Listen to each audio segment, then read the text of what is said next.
Good morning. I have to excuse my throat and my voice, but I'm still. I start answering some questions. So Sarah asked, when or how much do you stick with a schedule or flip to wake windows?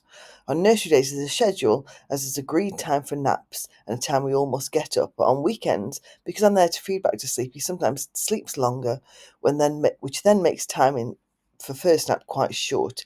Is it better to stick with schedule all the time, or be flexible on weekends and use wake windows?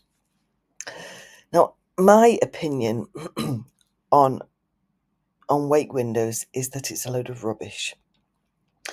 Because if you have a look in the docs, in the vault, in the Google Docs, I do have a wake window sheet, but you can see that the times are so, you could be from 2 hours to 3.5. They're quite wide.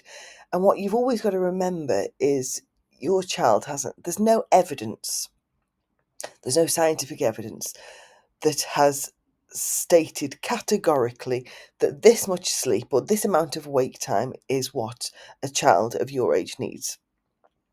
So it's just a guesstimate, it's anecdotal, and sometimes it really works, sometimes it's good, sometimes not quite so much. Sometimes it doesn't work at all. And so what I would always recommend that you do is watch them. Because the problem with set timings for naps, like you've got at nursery, is that you've got a room of kids who are all napping at the same time, and that's presuming that they all want to go to sleep at the same time. Now, they won't. Often they won't, and that's when you're going to get a few issues. If you're happy being a bit more flexible during the weekend and just watching what your little one does and what they need and responding to that, then there's nothing wrong with that. There's nothing wrong with feeding to sleep. There's nothing wrong with all of that.